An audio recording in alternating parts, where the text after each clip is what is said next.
예, 방금 전에 우리 담임 목사님께서 말씀하신 대로 이 모든 것이 다 주님의 은혜입니다.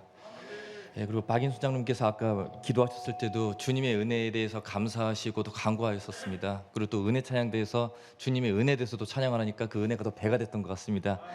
예, 그리고 하나님께서 지난 한 주간 비가 엄청 많이 쏟아졌습니다.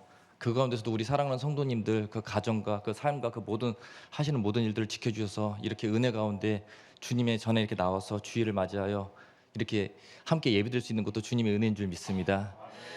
저는 이 주님의 은혜를 고백하고 감사드리면서 늘 견인차를 생각하게 됩니다. 많은 분들은 사실 견인차 보시게 되면 짜증내 하시더라고요. 견인차 때문에 여러 가지 어려움을 많이 겪으시다 보니까 그러시는데, 저 같은 경우는 사실 견인차를 볼 때마다 늘 감사하고 있습니다. 왜냐하면 저는 아버님이 목사님이십니다. 어머니께서는 또 사모님이십니다. 그러니까 당연히 모태신앙이고 어렸을 때부터 지금까지 겉으로 봤을 때는 아무 문제 없이 교회 생활 열심히 하면서 신앙생활 해왔습니다.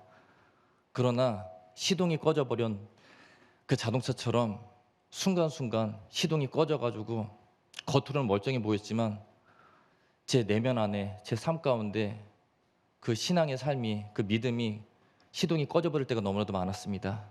그때마다 우리 주님께서 저를 불쌍히 여기시고 긍휼히 여기셔가지고 견인해 주시는 그 은혜로 말미암아 지금까지 올 수 있었습니다. 사실 저는 고등학생 때까지 주님을 온전히 믿지 못했습니다. 그냥 부모님에 의해서 어쩔 수 없이 믿었었는데, 제가 군대를 경기도 연천으로 갔습니다. 경기도 연천 25사단 71년대 수색중대를 나왔는데요.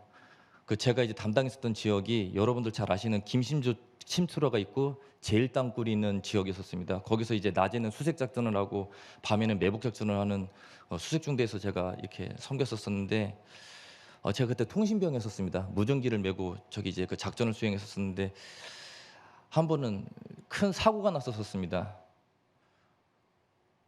근데 그 사고로 사실은 원래는 제가 이 세상 사람이 될 수 없었거든요. 근데 하나님께서 그 가운데 저를 살려주셨습니다. 그때 제가 주님을 온전히 만나고 그 주님의 은혜에 감사해서 마음속에 하나님께 결단하였습니다. 그렇습니다. 제 생명은 제 것이 아닙니다. 하나님의 것입니다. 다시 살게 하셨으니 하나님을 위해서 평생 최선을 다해 살도록 하겠습니다. 그런 은혜로 지금까지 달려왔습니다.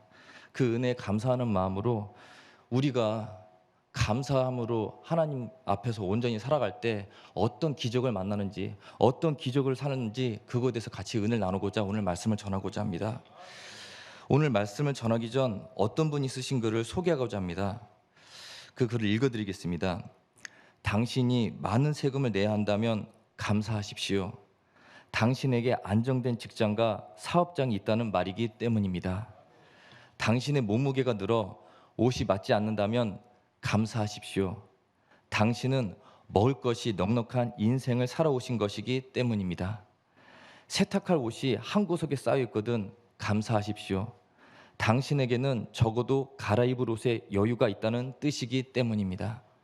당신의 집을 날마다 청소해야 한다면 감사하십시오. 당신의 몸을 의탁할 집이 있다는 뜻이기 때문입니다. 멀리라도 주차할 공간을 찾았다면 감사하십시오. 당신에게 잠시라도 운동할 수 있는 기회가 주어진 것이기 때문입니다. 당신에게 불평할 대통령이 있다면 감사하십시오. 당신은 언론의 자유가 보장된 나라에 살고 있기 때문입니다. 교회 뒷자리에 앉아있는 교우의 찬송 부르는 음정이 엉망으로 들린다면 감사하십시오. 당신의 청각은 정상이기 때문입니다. 아침에 울리는 자명종 소리가 고통스럽게 들리거든 감사하십시오. 당신에게 일어나 일해야 할 하루가 기다리고 있기 때문입니다. 하루해가 저물어 온몸이 나른하고 피곤하거든 감사하십시오. 당신은 오늘 하루를 생산적으로 사신 것이기 때문입니다.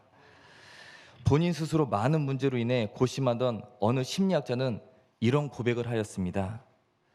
나는 나의 문제에 대한 너무나 완벽하고 강력한 치료책을 찾아냈습니다. 이 치료제의 효과는 기적적입니다. 수많은 사람들이 이 치료제의 효과를 임상적으로 경험한 바도 있습니다. 이 치료제는 식전이나 식후에 복용하면 됩니다.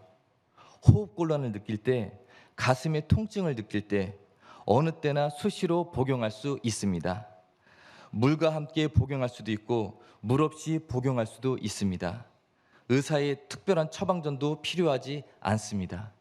이 치료제는 부작용이 없고 안전하기 때문입니다. 더욱 놀라운 사실은 이 치료제가 무료라는 사실입니다. 이 치료제는 바로 감사입니다. 중세 한 수도사가 감옥과 수도원의 차이라는 글을 남겼습니다.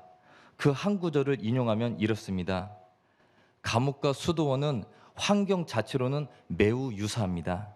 그러나 대개의 경우 감옥은 지옥이요, 수도원은 천국입니다. 그렇다면 무엇이 감옥을 지옥으로 만들고 무엇이 수도원을 천국으로 만드는 것일까요? 감옥에서는 하루가 불평으로 시작되는 반면 수도원의 하루는 감사로 시작됩니다. 이것이 바로 감옥과 수도원의 차이입니다. 그렇습니다. 저와 여러분이 아무리 좋은 환경에 살아도 감사를 잃으면 그곳이 감옥이고, 저와 여러분의 환경이 제 아무리 좋지 않다 해도 감사를 발견할 수만 있다면 그곳이 바로 천국입니다. 사랑하는 성도 여러분, 지금 사랑하는 성도 여러분의 삶은, 성도 여러분의 가정은 과연 감옥이십니까? 수도원이십니까? 또는 지옥이십니까? 천국이십니까? 예수님의 일생은 고난의 연속이셨습니다. 인간적으로는 감사할 것을 찾기가 쉽지 않은 인생이셨습니다. 그러나 예수님께서는 감사하실 줄 아시는 분이셨습니다. 그것도 이례적 감사가 아니라 지속적 감사로 일평생 감사를 고백하며 사셨던 분이셨습니다. 감사로 날마다 천국을 사셨던 분이셨습니다. 사도 바울도 이렇게 선포한 바 있습니다. 데살로니가전서 5장 18절 말씀입니다. 범사에 감사하라. 이것이 그리스도 예수 안에서 너희를 향하신 하나님의 뜻이니라. 아멘. 감사는 예수님을 나의 구주로 고백하는 사람을 향하신 하나님의 뜻입니다. 따라서 감사라는 명령에는 그 어떤 조건절도 없습니다. 무조건 준행해야 하는 하나님의 명령이라는 뜻입니다. 그러므로 우리가 성도로서 감사할 줄 모르게 된다면 우리는 하나님의 뜻에 순종하지 못하게 됩니다. 우리가 성도로서 그 무엇에도 감사하지 않게 된다면 하나님의 뜻을 거역하는 죄인이 되고 맙니다. 그래서 우리가 성도로서 범사에 감사하는 것은 마땅하고도 당연한 도리입니다. 그렇다면 어떻게 해야 저와 여러분도 예수님처럼 감사로 승리하는 삶을 살 수 있겠습니까? 예수님께서는 오늘의 일용할 양식을 구할 수 있음이 최고의 행복이며 따라서 인생 최대의 감사라고 가르쳐 주셨습니다. 그래서 예수님께서는 오늘날 우리에게 일용할 양식을 주시는 하나님의 은총과 복을 잊지 말고 이에 대해 지속적으로 감사드리라고 말씀하신 것입니다. 이러한 명령이 우리 삶에서 생활화된 것이 바로 식사기도입니다. 매 끼니 일용할 양식을 놓고 먼저 기도드림으로 그 양식을 주신 하나님께 감사드리는 일을 잊지 말라는 뜻입니다. 물론 식사기도의 본을 보여주신 분도 바로 예수님이셨습니다. 제자들과의 마지막 만찬 자리에서 예수님께서는 떡을 떼어 감사 기도를 드리신 다음 떡을 제자들에게 나누어 주셨습니다. 떡만 그리한 것이 아니고 잔을 나누실 때에도 먼저 감사 기도를 드리신 다음 잔을 제자들에게 나누어 주셨습니다. 이렇게 예수님께서 음식을 놓고 감사 기도를 드리신 것은 최후의 만찬 때만이 아니셨습니다. 오병이어의 기적을 베푸시기 전에도 예수님께서는 먼저 하늘을 우러러 축사하시며 감사드리신 후 떡과 물고기를 나누어 주셨습니다. 감사는 예수님의 일상이셨습니다. 감사는 예수님의 거룩한 습관이셨습니다. 우리가 사는 이 세상 지구촌 전체를 놓고 보아도 대한민국에 사는 우리는 감사드리지 않을 수가 없습니다. 왜냐하면 지금 이 시간에도 여러분들 잘 아시는 것처럼 수많은 사람들이 하루 한 끼의 식사도 제대로 해결하지 못하고 고통 속에 살아가고 있기 때문입니다. 세계 도처의 수많은 어린이들이 기아로 죽어가고 있습니다. 그런데 지금 우리는 매일 일용할 양식을 먹을 수 있습니다. 이 현실 자체로도 우리는 하나님께 무한 감사를 드려야 합니다. 그러나 사람이란 감사를 망각하는 존재입니다. 그래서 예수님께서는 일용할 양식부터 감사드리라고 말씀하신 것입니다. 한 공기에 밥을 놓고 감사드림으로 일상 전체를 감사드리라고 말씀하신 것입니다. 그래서 제가 설교 초반에 읽어드린 글처럼 세금 낼 때도 감사드리시고, 몸무게가 늘어도 감사드리시고, 빨래가 밀려도 감사드리시고, 날마다 청소할 때도 감사드리시고, 걸을 수 있음에 감사드리시고, 불평할 수 있음도 감사드리시고, 틀린 음정과 박자의 찬송 소리에도 감사드리시고, 자명종 소리에도 감사드리시고, 피곤한 석양도 감사드리십시오. 사랑하는 성도 여러분, 자신의 일상을 지겨워하지 마십시오. 오히려 진심으로 하나님께 감사드리시며 매 끼니 밥 주심을 당연시하지 마시고 끊임없이 감사드리십시오. 아침마다 새 생명과 새 은혜 주심에 무한 감사 드리십시오. 일용할 양식을 감사드리라는 말씀은 날마다의 일상을 감사드리라는 뜻입니다. 여러분들 잘 아시는 것처럼 카이로스라는 단어가 있고 크로노스라는 단어가 있습니다. 크로노스는 지금 현재 우리 일상 속에서 살아가는 모든 시간과 때를 말합니다. 카이로스는 그 가운데 하나님께서 친히 개입하시고 역사하시고 주관하시는 하나님만의 시간과 때를 카이로스라고 합니다. 이 카이로스와 대비되는 크로노스 속에서, 즉 현재 삶 속의 매 시간마다 감사드리라는 명령입니다.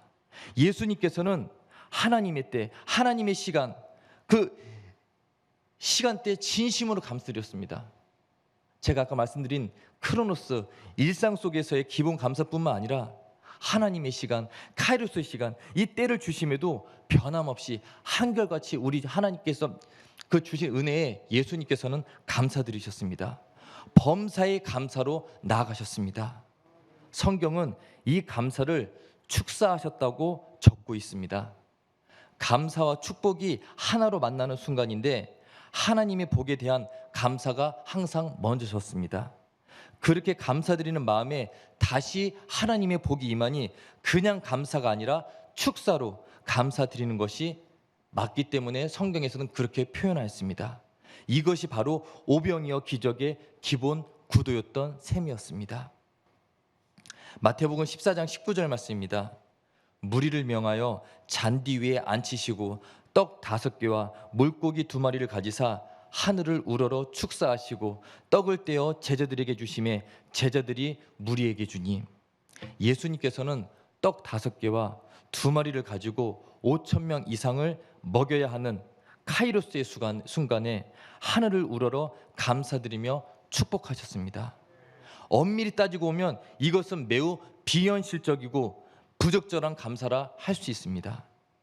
왜냐하면 감사가 비현실적이란 말은 그 당시 처해진 상황이 아무리 봐도 그 누구에게 감사드릴 수 없는 상황이었기 때문입니다.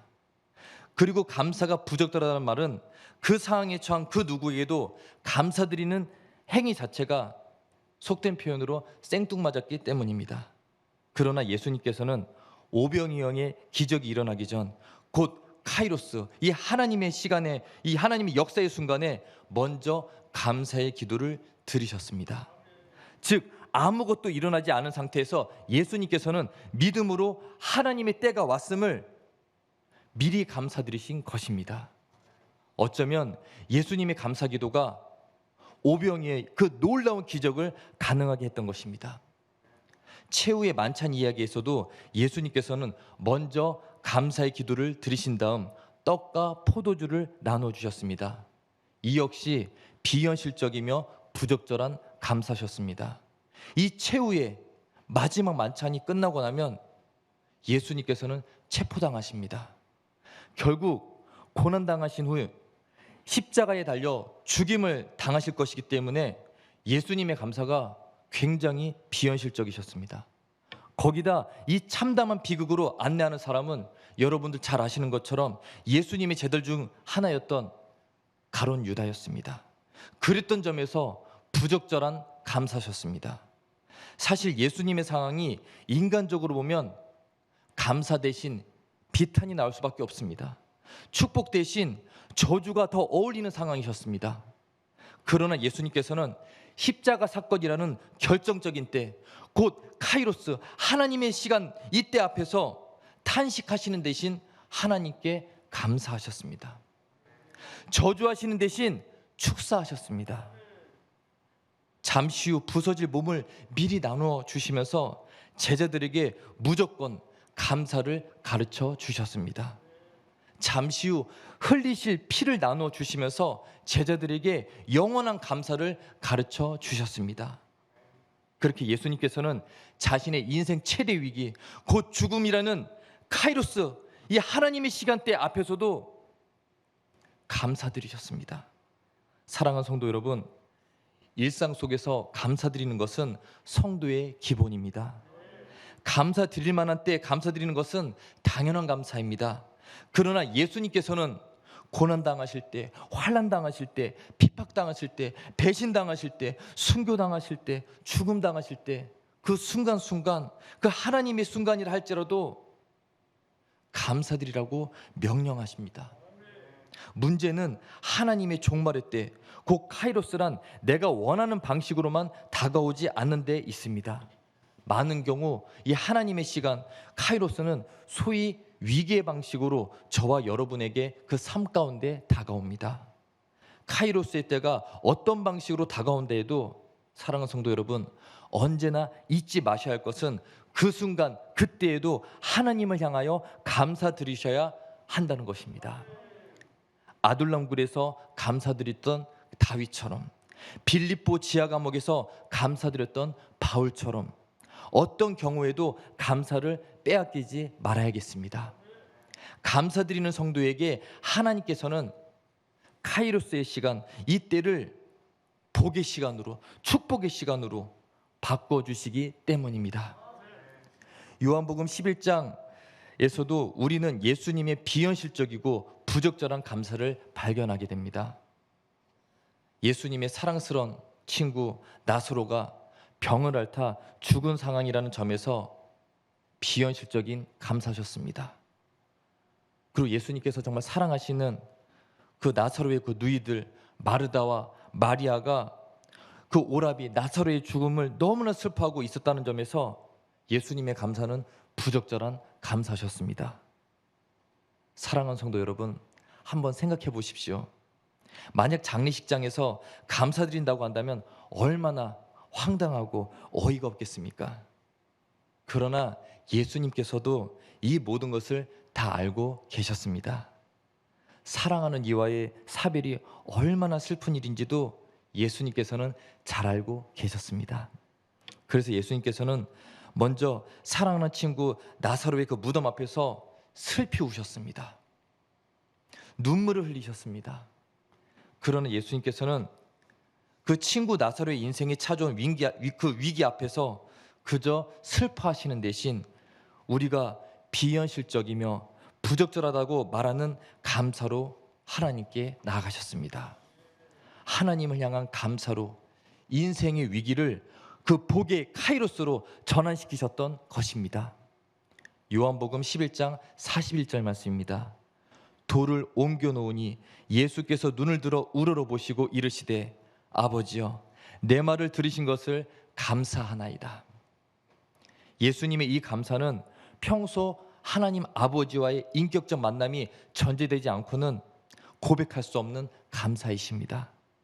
아버지와 아들 또는 아버지와 딸로 살아오지 않는 사람은 결코 고백할 수 없는 감사셨습니다. 따라서 하나님의 시간, 이 카이로스에 대한 감사는 아버지와의 인격적 만남을 전제하는 감사라 할 수 있습니다. 이러한 인격적인 만남은 요한복음 14장 10절에서 12절 말씀에 나온 것처럼 내가 아버지 안에 거하고 아버지는 내 안에 계신다는 고백으로 나아가 내가 아버지 안에 거하고 아버지께서 내 안에 계심을 믿으라. 나를 믿는 자는 내가 하는 일을 그도 할 것이요 또한 그보다 큰 일도 하리니 이러한 선언으로 이어지셨습니다.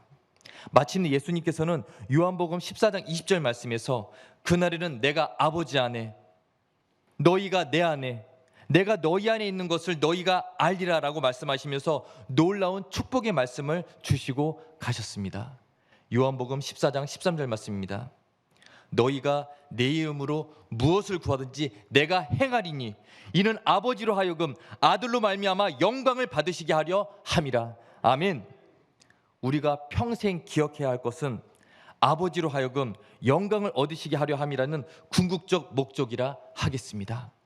그러므로 절대적 감사로 나사로를 살리신 표적과 기사 앞에서 예수님의 감사에 주목하지 못하고 나사로가 다시 살아난 것에서만 관심을 보이는 것은 아주 잘못된 자세입니다. 감사이십니까? 나사로이십니까? 이 선택의 기로에서 우리는 늘 감사를 선택해야 합니다. 그래야 감사로 천국을 살 수 있고 감사로 기적을 살 수 있기 때문입니다. 예수님께서는 다시 살아난 나사로에게 과도한 관심을 주시지 않으셨습니다. 예수님께서는 나사로를 대동하고 전국 순회 집회도 열지 않으셨습니다. 예수님께서는 언론 플레이를 통해 자신의 능력이 얼마나 위대한지를 과시하지도 않으셨습니다. 예수님께서는 초지일관 자신의 기도를 들어주신 하나님께 감사드리셨습니다.